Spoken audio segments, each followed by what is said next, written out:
Education has always been a part of any functioning society, no matter when or where it was. America is no different. Not too long ago, schooling was a luxury, with classes being held in one-room schoolhouses with old 9 by 12 chalkboards. As society evolves and information and technology develop, educational institutes and instructors must adapt to maintain relevancy. With the rush to teach new information, school seems to become more of a burden to students than a help.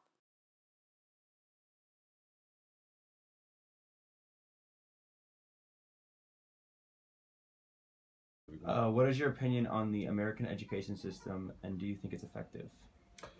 Um, it is effective only in the sense that it does what the system requires of it. We know for a fact that education has been defunded systematically every year since the early 70s. There have been exceptions. There are some mayors, some governors across the country that use a surplus from taxes or whatever to improve education. Phil Bredesen, for instance, in Tennessee, did that during his tenure as governor. But on the whole, the system fails Americans consistently.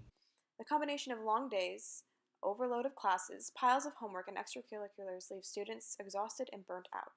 In today's generation, one must have a well paying job to support themselves and any family they may have. If one does not have money, one cannot survive. Job availability is dependent on one's work ethic, level, and quality of education. However, these options do not stem from actual skill, but their ability to navigate an increasingly poor school environment.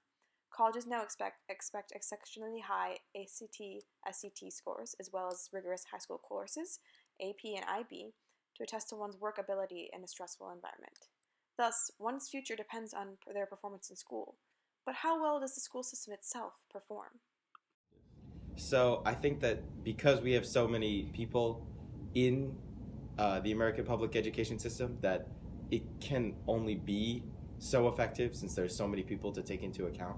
So I think it's effective up to a point, although I think some of the recent initiatives uh, um, benefit STEM, but also hurt other subjects. So it's a little bit unbalanced.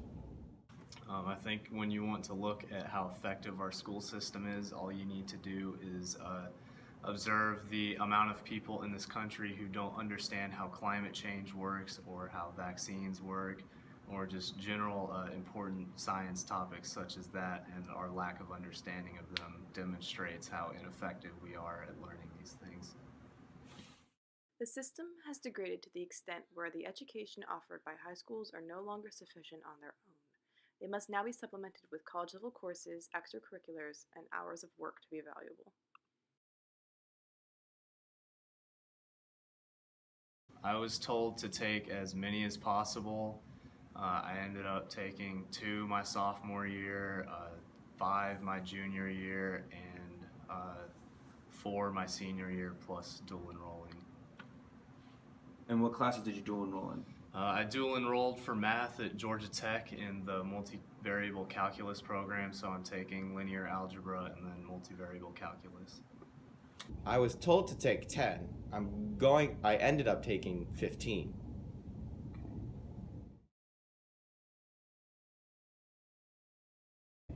Well, I do speech and debate. I'm president of Science National Honor Society and vice president of Mu Alpha Theta, which is Math Honor Society. I'm on the academic team, and I work at Wendy, although I was working at Wendy's, and I work as a tutor. Were they done for personal enjoyment or to put on a college application or resume? To put on a college application or resume, every single one of them. Sometimes, I play sports, like after school.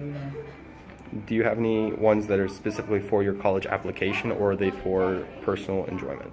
Personal. I play high school baseball, travel baseball, basketball, ultimate frisbee. They were all done for personal enjoyment, but it's an added convenience that I can put them on my resume. How many hours of sleep on estimation do you think you received during high school? At most 5.5. Okay. What did a typical school night look like? In the first 3 years, it would be come home, eat, do homework, do an extra curricular, then go to bed. Now it's come home, work, do homework, eat, and go to bed. Did you have a lot of busy work in high school? Yes. Oh my God, yes. Was it relevant to your course and development of understanding? 50% of the time, yes. 50% of the time, no.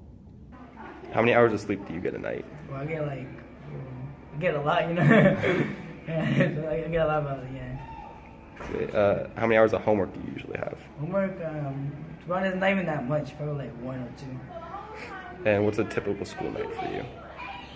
Basically, go home, you know, take a shower, you know, sometimes do homework. Because the majority of the time I don't have homework the majority of the time. Then, you know, just do my personal stuff, you know, that I need. How many hours of sleep, as an estimation, do you think you received during high school? I'd say about 5 or 6 per night. What did a typical school night look like? I do homework from the time I get home to the time I go to bed, with the exception of dinner and extracurriculars. Did you have a lot of busy work in high school? Absolutely. Was it relevant to your course? Nope.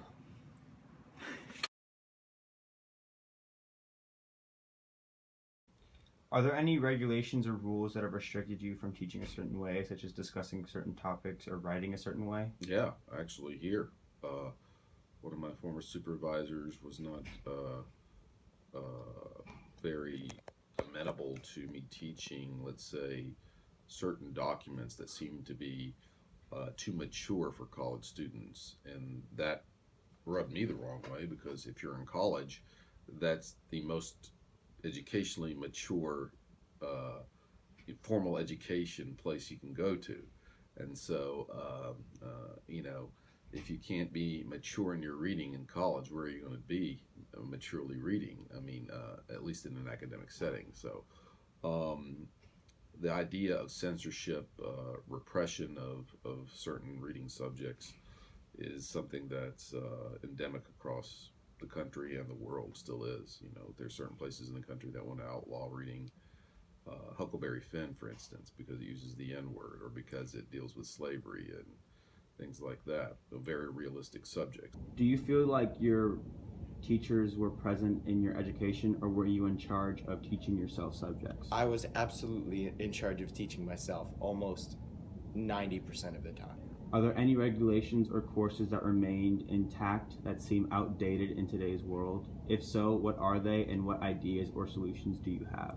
World history seems like a difficult subject, since there's 5,000 years of real world history, and you could even argue 10,000. So we don't actually get to spend that much time in the last 60 years, which may be the most important. So I would break up world history into different parts, not just world history, maybe European history, African history, Asian history, and American history, which already exists. But the other ones I think should exist too. Are there any regulations or courses that remained intact that seem outdated in today's world? Health and PE, they're pretty much completely useless, and their curriculum is not helpful.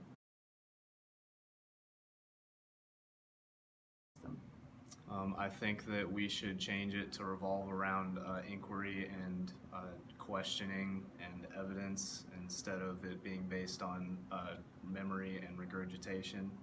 I think that the problem is that STEM education is valued very highly, while other forms of education are not, like social studies and history, which makes people become very illiterate in history. I think that's really bad, and I think that maybe history classes and social studies in general should be more prevalent in public schools. They're woefully